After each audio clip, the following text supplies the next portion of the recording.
Pierre Chaillot. Merci d'être avec nous, Pierre Chaillot. Vous êtes statisticien, vous avez été formé à l'INSEE, auteur de Covid-19, ce que révèlent les chiffres officiels. Pourquoi vous avez invité Pierre Chaillot, cher Yvan Rioufol? Écoutez, quand j'ai reçu son livre il y a 2 mois et que je l'ai lu, j'ai trouvé que ces révélations étaient vraiment étonnantes et je me suis dit naturellement que ça allait susciter un débat et je voulais attendre un peu pour voir, pour trier un peu le bon gré, le bon gré de livret, le bon grain de livret, pardon. Et j'ai été stupéfait de voir qu'en fait c'est une véritable omerta qui s'est plaquée sur votre livre. Alors certes, vous avez été invité sur CNews, Pascal Praud vous a invité, vous avez été invité sur 1 ou 2 radios périphériques, si je puis dire. Mais je suis étonné de voir qu'une sorte de censure, en tout cas la censure du silence, a accueilli votre livre, alors que votre livre, celui d'un statisticien, est de dire que cette crise du Covid a été très largement exagérée pour aller vite et vous en donnez les chiffres et vous expliquez, à partir du moment où les chiffres ne trompent pas, vous donnez tous les chiffres et j'aurais pu penser que cette démonstration aurait suscité ou des contradictions ou des dénégations. Mais en fait, vous n'avez rien, confirmez-le moi, vous n'avez rien eu de contradictoire dans les débats et ni même de négation de ce que vous pouvez avancer. Non, j'ai absolument aucune remarque, aucune critique. Il y a très récemment l'Express qui a fini par se fendre d'un article pour expliquer qu'il ne voulait pas parler de mon livre, puisque c'était un livre forcément de complotiste, puisqu'il ne disait pas la même chose que les autres. Et donc, il expliquait que c'était la raison pour laquelle il ne fallait pas en parler. Mais l'Express avait lu votre livre malgré tout, ou même pas? La journaliste de l'Express avait lu mon livre, m'a envoyé une série de questions à laquelle j'ai répondu dans le détail et n'a pas repris le moindre mot de mes réponses d'ailleurs. Donc, je me suis permis d'une réponse qui a été publiée ensuite par François pour montrer les réponses que j'avais faites à la journaliste et qui n'avaient pas été reprises. Donc oui, c'est bien ça qui se passe. J'ai aucune contradiction de mes propos, alors que pourtant le livre, ça fait maintenant 6 semaines qu'il est dans le top des ventes, donc des livres les plus vendus en France de la catégorie des essais, publié d'ailleurs par l'Express, donc qui pour la première fois depuis 6 semaines commentait cet état de fait. Et donc votre livre est en effet de démonter, si je puis dire, le récit officiel qui était de dramatiser cette épidémie, et de dramatiser ses conséquences et de dramatiser même les réponses qui avaient été données par le président de la République lui-même, avec une avalanche de milliards qui ont été faits, qui ont été déversés afin d'éteindre la crainte des Français. Et si l'on vous lit, on vous dit que tout ceci était inutile. Et donc vous nous dites que cette crise du Covid n'était pas aussi grave qu'elle a été présentée. Comment peut-on la mesurer? Quels sont les chiffres que vous avancez et qui pourraient être contestés, qui ne le sont pas? Tout ce qu'il y a dans mon livre, ce sont les chiffres officiels et ça utilise des rapports officiels, donc c'est difficile de contester puisque tout est sourcé. Et donc ce sont les méthodes habituelles. Donc si on veut pouvoir dire qu'il y a une épidémie grave et qu'il s'est passé quelque chose, il faut qu'il y ait des morts. Ça, c'est la première chose normalement à regarder. Et il se trouve que donc, quand on télécharge les chiffres officiels de décès et que l'on fait les calculs habituels, on se rend compte qu'il n'y a d'hécatombe nulle part, ni en France, ni en Europe, ni nulle part. On annonce quand même 150 000 morts en France durant cette épidémie. Alors ça, c'est autre chose, c'est un deuxième point, c'est-à-dire qu'a-t-on compté comme étant des morts Covid? Ça, c'est autre chose. Mais on peut compter tous les morts Covid qu'on veut. Si on veut dire qu'il s'est passé quelque chose de nouveau, il faut qu'il y ait plus de morts que d'habitude et de manière significative. Et ça n'est pas le cas.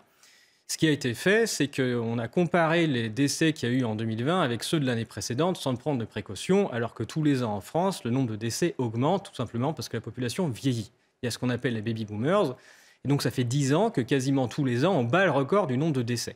Et donc on ne fait pas ça, on ne compare jamais les décès d'une année sur l'autre sans prendre en compte la population, la taille de la population et l'âge des gens. Oui. Et donc il y a un calcul qui s'appelle le taux de mortalité standardisé par âge qui est utilisé, c'est le calcul officiel que vous pouvez trouver sur l'OMS, sur Eurostat, sur les statistiques statistiques Canada. Et c'est comme ça que l'on compare les décès d'une année sur l'autre. Et si on fait ça, on se rend compte qu'il n'y a pas de surmortalité. Donc cela donne combien de décès en plus, en moins, en 2020, en 2021, 2022 ? Eh bien, par exemple, en 2020, il y a exactement le même nombre de décès standardisés que par rapport à l'année 2015. Il n'y en a pas plus. Donc, c'est-à-dire que si on se dit que l'année 2015, ce n'est pas le Moyen-Âge et qu'il ne s'est pas passé une grande guerre en France, il n'y a pas de surmortalité en France. C'est bien ce que je montre. Et donc, on ne compare pas l'année 2020 à une seule année. Par exemple, en ne comparant que à l'année 2019, on regarde par rapport à un ensemble d'années, parce qu'il peut se passer des voies testifères un peu rudes ou des canicules. Et donc, si on regarde de manière objective l'année 2020 dans son ensemble avec des années précédentes, on se rend compte qu'il n'y a absolument rien d'alarmant en France en 2020, ni dans aucun des pays d'Europe sur lesquels on a des données. Et ça, c'est le premier chapitre de mon livre. Et je pense qu'il faut en terminer avec cette histoire où on fait croire aux gens qu'il s'est passé une hécatombe quelque part. Il ne s'est passé d'hécatombe nulle part où l'on dispose de données de décès.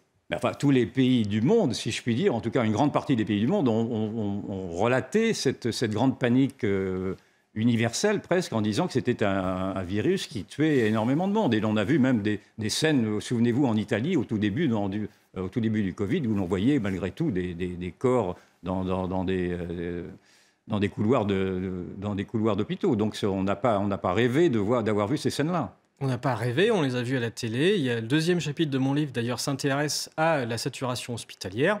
Puisque moi, j'étais persuadé de ce que je voyais à la télé qu'il y avait bien une saturation hospitalière en France. Et j'en étais persuadé jusqu'à avoir le rapport de la TIH, qui est l'Agence technique de l'information hospitalière, qui a sorti en octobre 2021 un rapport pour nous expliquer que sur l'année 2020, le Covid-19, c'est 2% de l'activité hospitalière. Ça, ce sont les chiffres officiels. 2%, oui, ça, je me souviens qu'on avait effectivement donné ce chiffre. Oui. Et que pendant les périodes de confinement, on a les caméras qui se déplacent pour nous montrer justement les hôpitaux qui sont saturés. Les hôpitaux sont à moitié vides. Les hôpitaux sont à 50% vides.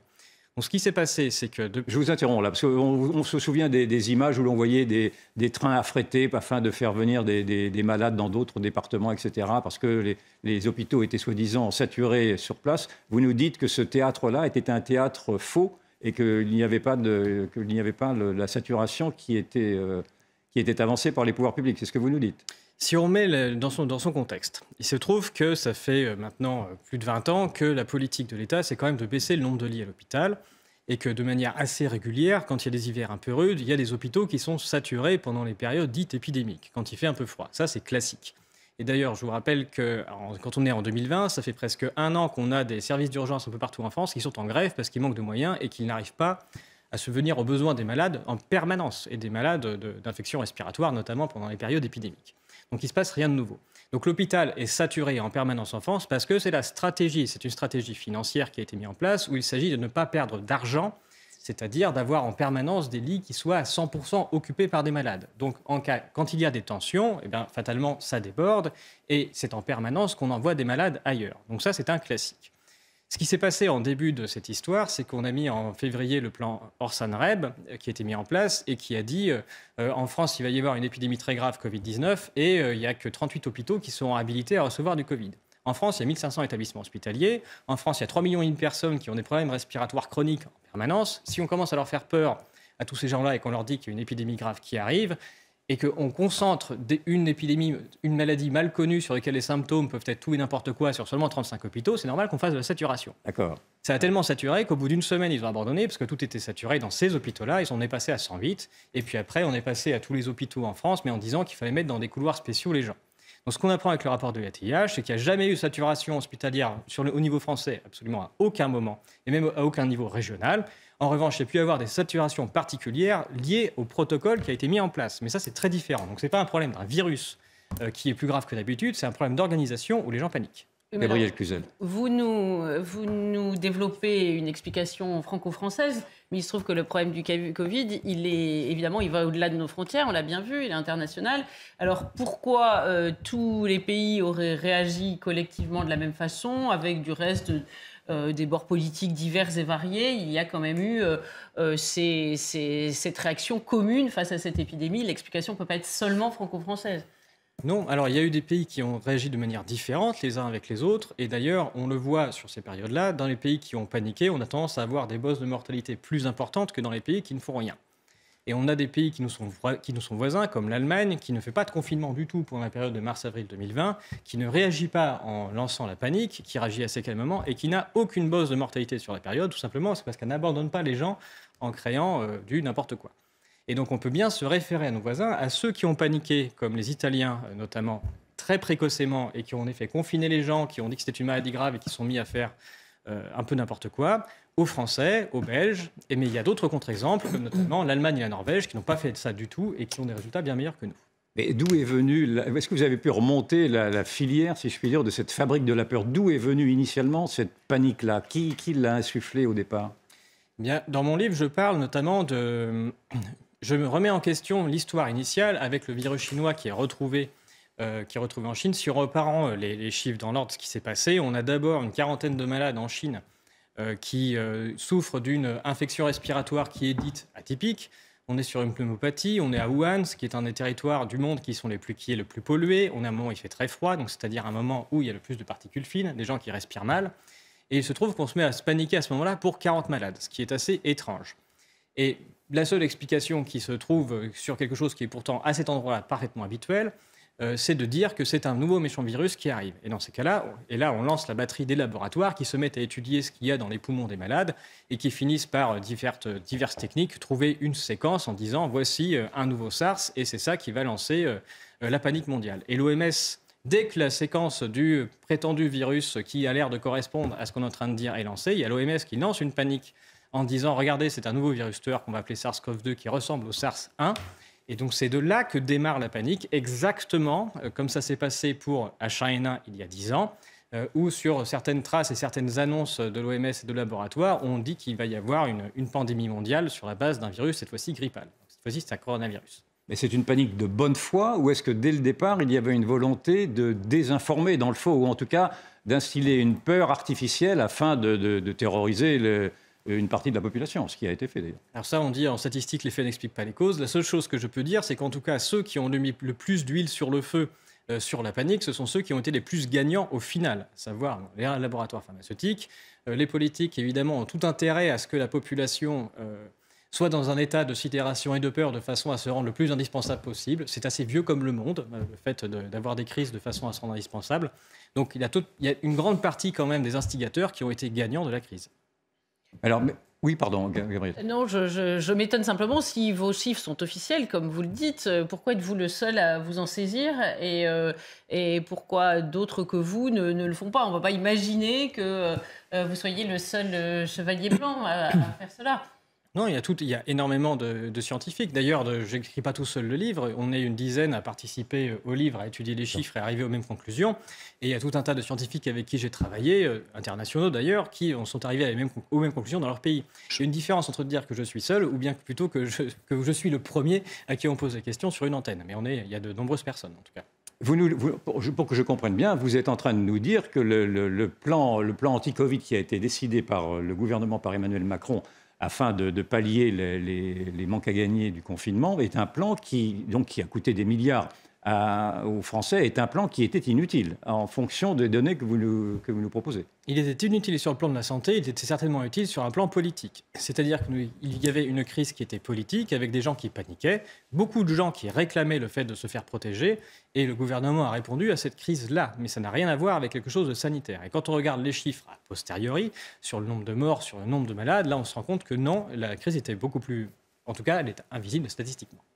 Permettez-moi de vous couper oui. juste, puisque vous avez parlé des chiffres, par exemple. Moi, vraiment, en toute transparence, quand vous regardez l'INSEE, 2020, une hausse des décès inédite depuis 1970. Oui. En raison de l'épidémie de Covid, la mortalité a été exceptionnelle en 2020, avec près de 669 000 décès, toutes causes confondues, soit 56 000 décès de plus qu'en 2019, plus 9%. Oui. Ça, vous contredisez donc l'analyse et l'appréciation de l'INSEE, c'est ça ?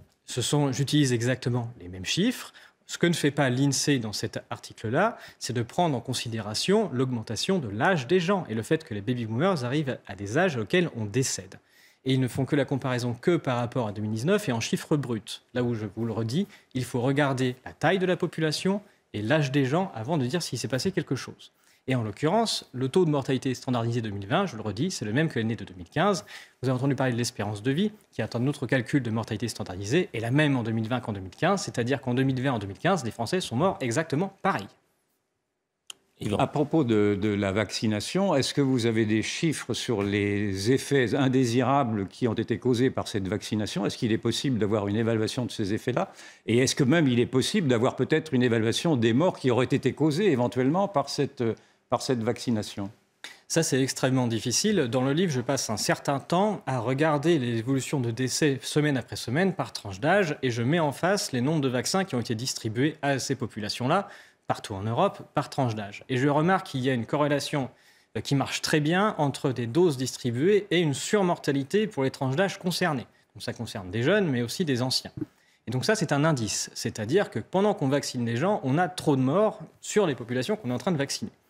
En parallèle de ça, on a aussi une pharmacovigilance, c'est-à-dire des gens qui déclarent des effets indésirables graves auprès des autorités et même avec des décès. Donc des gens qui déclarent des décès. Donc ça, on ne peut jamais savoir si c'est bien le vaccin qui a tué la personne, mais ça donne un indice.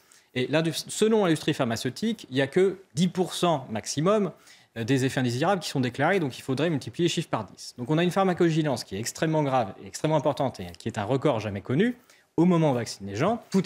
La pharmacovigilance, c'est-à-dire que tous les effets indésirables sont bien mesurés et sont bien répertoriés dans cette pharmacovigilance. Il n'y a pas de dissimulation, il n'y a pas de déni. C'est une pharmacovigilance passive. Donc, je ne sais pas si vous connaissez des gens qui ont eu des effets indésirables, mais il y en a très très peu qui déclarent, parce que c'est extrêmement fastidieux, ça prend 2 heures et qu'il n'y a jamais personne qui va voir les gens pour leur demander de déclarer.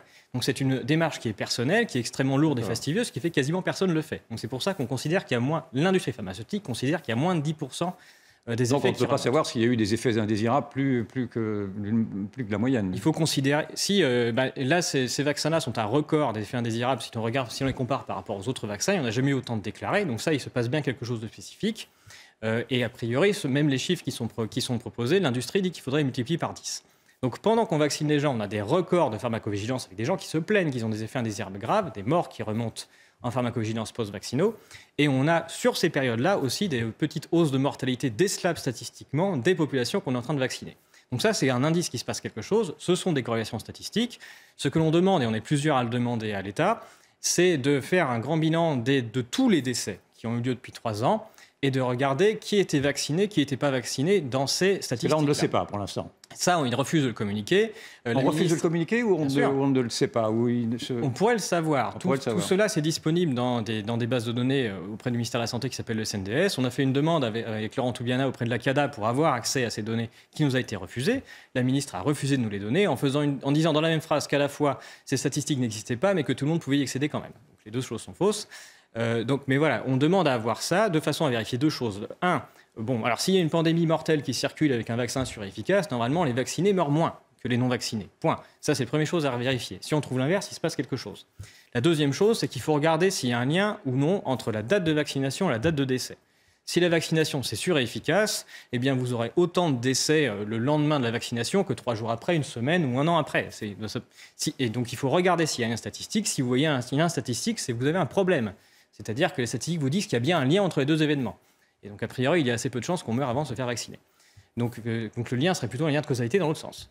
Mais voilà. Là, ce que vous nous dites, c'est que vous laissez comprendre que le gouvernement tairait, dans le fond, des données qu'il connaît, mais qui viendraient contredire le récit officiel qui a été le sien de dire que les vaccins protégeaient étaient efficaces. C'est ce que vous laissez entendre ? Il est possible que personne n'ait absolument regardé, mais c'est quand même assez étonnant quand on vaccine en poussant très très fort une grande partie de la population à le faire, de ne se poser la question à aucun moment de savoir s'il y aurait un lien entre le décès et la vaccination, sachant que ce sont des données accessibles et que personne n'a absolument regardé. Moi, ce qui m'étonne, c'est que ce que vous nous dites là, je veux bien vous croire naturellement, je n'ai aucun élément pour vous contredire, mais si ces chiffres sont accessibles à ce point, pourquoi est-ce qu'en effet, et je reprends la question de Gabriel, pourquoi vous êtes seul ou si peu à vouloir les étaler ? Et quand vous les étalez, vous êtes contredit par cette facilité de dire que vous seriez complotiste. Je voudrais comprendre le mécanisme de l'omerta, le mécanisme du déni, qui pour l'instant est assez désagréable dans le fond dans une démocratie, parce qu'on a l'impression qu'on est incapable de débattre d'une donnée fondamentale qui a bouleversé la vie des Français et également d'ailleurs l'économie française. Il y a des pays qui ont diffusé le statut vaccinal des décédés, notamment l'Écosse, et quand ils se sont rendus compte que les chiffres n'étaient pas en faveur de la vaccination, ils l'ont masqué extrêmement vite. Il y a les Anglais qui ont continué, qui ont pendant assez longtemps proposé ce calcul-là, et qui, au tout début de leur premier chiffre, montraient que, notamment chez les jeunes, les vaccinés mouraient plus que les non-vaccinés. Ce qui était quand même un problème. Il n'y a eu aucune reprise presse sur ce sujet, mais assez rapidement, ils ont déclaré avoir changé de méthode pour montrer le résultat inverse, sans jamais avoir dit comment est-ce qu'ils avaient changé leur méthode. Donc aujourd'hui, il n'y a que l'Angleterre qui propose ça, où on a des questions à leur poser sur la méthode qu'ils utilisent, puisqu'ils nous donnaient 2 résultats différents à 2 moments différents. Et puis, il y a un chercheur qui s'appelle le professeur Norman Fenton, qui a montré qu'on voyait d'énormes biais à l'intérieur de ces données. Donc il y a très peu de pays qui se lancent dans l'exercice de donner le statut vaccinal des décédés pour qu'on puisse regarder, puisque les données n'ont pas l'air d'être dans le bon sens. Il n'y a qu'un seul pays qui le fait et les données n'ont pas l'air terribles. Donc il y a en effet un silence des autorités sur ce sujet et qui pose question. Et c'est pour ça que notre but, c'est quand même de poser les questions au maximum et d'essayer d'avoir ces données de façon à savoir. Et Oui, pardon. Non, simplement une interrogation. Moi, je suis absolument néophyte, mais vous disiez que l'Allemagne et la Norvège avaient pratiqué une politique différente. Là, il ne s'agit pas de vaccination, mais par exemple de confinement.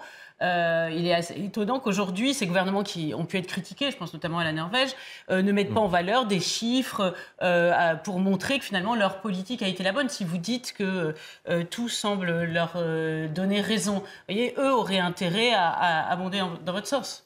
Ça ne les a pas empêchés d'ensuite de demander à leur population de se faire vacciner. Donc ça dépend du but qu'il y avait derrière. Évidemment, si on regarde les chiffres de la Suède, mais ce n'est pas les seuls, notamment de l'Allemagne, il n'y a aucune raison de lancer une campagne de vaccination si on n'est pas capable de justifier des morts en plus, même aucune bosse, quoi. J'aimerais revenir à un moment, parce que c'est mon rôle aussi dans le médiateur de cette discussion et de l'antenne. Vous avez parlé du confinement, vous avez dit qu'il n'y a aucune raison sanitaire, mais des raisons politiques de confiner. C'est une interprétation que vous faites. Quelles sont vos sources, par exemple ? Pour dire quoi ? Pour considérer que le confinement était un enjeu politique, seulement politique et non sanitaire.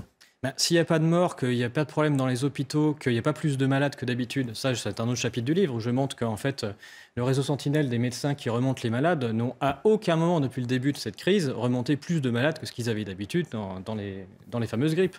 Donc c'est-à-dire s'il n'y a pas de morts, s'il n'y a pas de problème d'hospitalisation, s'il n'y a pas plus de malades que d'habitude, pour quelle raison faudrait-il confiner les Français ? C'est vraiment la question que je pose. Donc, je ne vois qu'une réponse politique, à savoir une peur qui est exacerbée, des gens qui ont peur de quelque chose, des médias qui jouent le jeu de la peur et du virus tueur en montrant certaines images, et ensuite le politique qui répond en disant « je vais prendre soin de vous d'une manière… » Est-ce qu'il faut comprendre également que les firmes pharmaceutiques ont en fait imposé, dans le fond, les grandes lignes d'un discours officiel qui a été repris ensuite politiquement ? J'en parle un peu dans le dernier chapitre. Maintenant, c'est connu, puisqu'il y a un rapport du Sénat sur le sujet, que la totalité de la politique sanitaire française a été mise en place par des cabinets de conseil. Mais ce n'est pas d'ailleurs la seule politique qui est mise en place par des cabinets de conseil. Même pour ce qui est de l'armement de l'armée, ils interviennent dans beaucoup de choses. Donc ça veut dire que ce sont bien des cabinets privés externes qui notamment gèrent les fonds et les fusions-acquisitions entre laboratoires pharmaceutiques, qui vont décider de ce qui est bon pour les Français. Il y avait un conseil scientifique, si je ne m'abuse, pardonnez-moi. Le conseil scientifique, oui. C'est des membres de McKinsey, le conseil scientifique, monsieur ? Ce ne sont pas des membres de McKinsey. Bon, d'ailleurs, alors. ils ont produit une étude qui a été… il y a l'étude qui justifie le confinement, d'ailleurs. Il y a le mathématicien Vincent Pavant qui fait un brillant exposé sur le sujet, où ils utilisent des formules qui ne sont pas mathématiquement viables. Il y a des erreurs mathématiques au sein des formules qui sont dans le rapport, qui pourtant sert à justifier le confinement. Et il y a même des courbes qui sont maquillées à l'intérieur. Donc il faut regarder la présentation de Vincent Pavant. On a eu un problème dans cette période avec le conseil scientifique qui fournissait des prétendues études au gouvernement sur lesquelles il n'y avait pas de chercheurs qui pouvaient les regarder ce qu'ils faisaient pour pouvoir les commenter et proposer un débat contradictoire. Écoutez, c'est terminé. Les téléspectateurs feront… Voilà, le débat est ouvert. Les téléspectateurs se feront un avis. Ce qui serait intéressant, c'est d'avoir face à vous quelqu'un qui puisse avoir l'expertise et le regard différent. Il serait bien, effectivement, que l'on se confronte à vos données. J'étais un peu… Je vous dis en toute transparence, lorsque je vous ai entendu, j'étais un peu surpris. Pas sur les données statistiques, c'est sur l'interprétation après que vous en faites. Merci beaucoup Yvan, merci Gabriel Cluzel. Je rappelle quand même votre ouvrage, Pierre Chaillot, Covid-19, ce que révèlent les chiffres officiels. L'info se poursuit sur CNews.